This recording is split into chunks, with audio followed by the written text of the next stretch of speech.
thousands of years, water in the Dead Sea has risen and then fallen, meaning in places, ancient sediments laid down by flash floods onto the lake floor are now high and dry.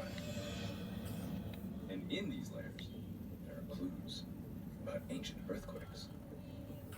Geologist Revital Bookman can read these layers like the rings of a tree.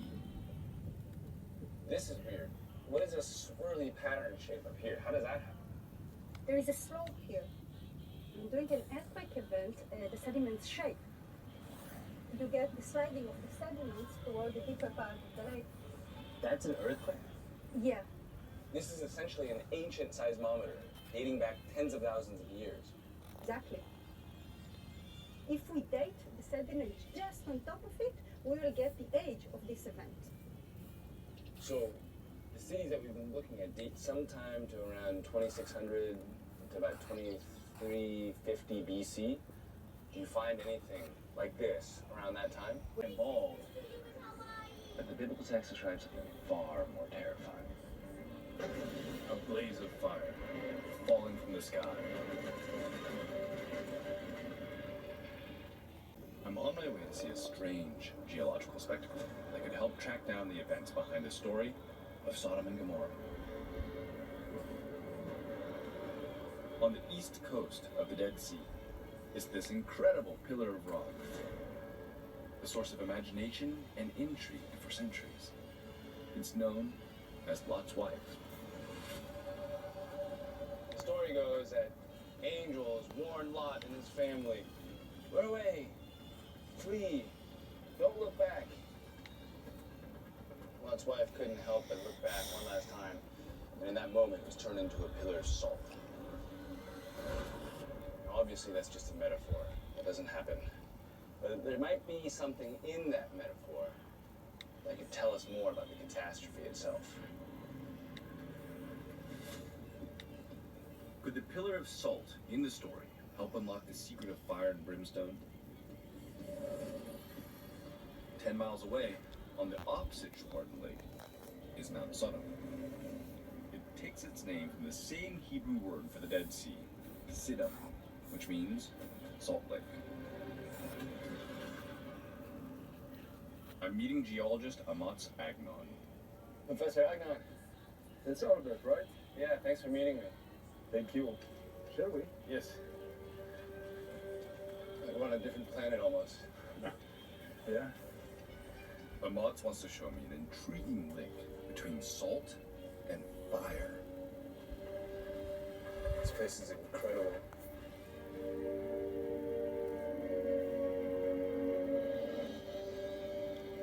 But what we're looking for, it's not on the mountain, it's inside it.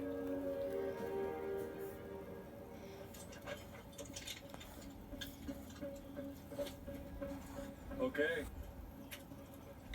Going in. I'm about to step into the ledge. Once I go over this, I'm just on air.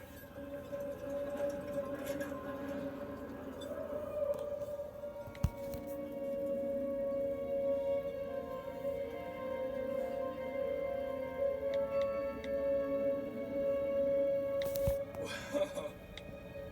That's so beautiful. It's like nothing I've ever seen before. I'm dangling hundreds of feet off the ground. It's nuts. It looks so different up here. Yeah. The rock is completely different. It's just all of this glassy kind of crystal stuff. See if you can taste it. 5 kilometers high. It's incredible.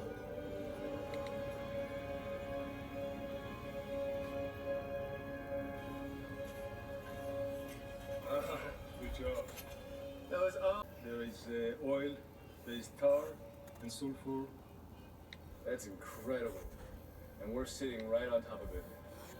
Yeah. And it seeps up during earthquakes. So then an earthquake could actually release these gases and they could catch fire? Yes, earthquakes discharge electricity. This could ignite the gas, this could form fire. I mean, that sounds biblical to me.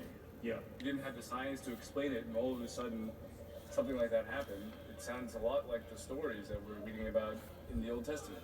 If you ask me if it's possible, yeah. Amona, ano ka ba? 85 lang yan. Buwa, buwa. 85 pesos lang.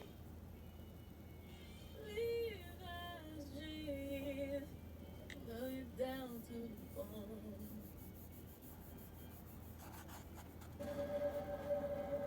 It's an incredible idea. I'm beginning to see how an earthquake could cause something truly cataclysmic, like at Numira. A super blaze of explosions inflamed by a lethal fuel mix from underground. Brimstone. What could that be? Just down the road from outside, I'm meeting geologist Adi Torfstein. Trying to find anything that might relate to the story of Sodom and Gomorrah. We actually also find here sulfur. Have you heard of sulfur? Yeah, of course, the smelly stuff. Have you heard of brimstone? The fire, brimstone, destruction, that thing. Exactly. So brimstone is actually sulfur. And one of the few places we find brimstone sulfur is actually here. Want to see something cool? Yeah. I'll show you. Come.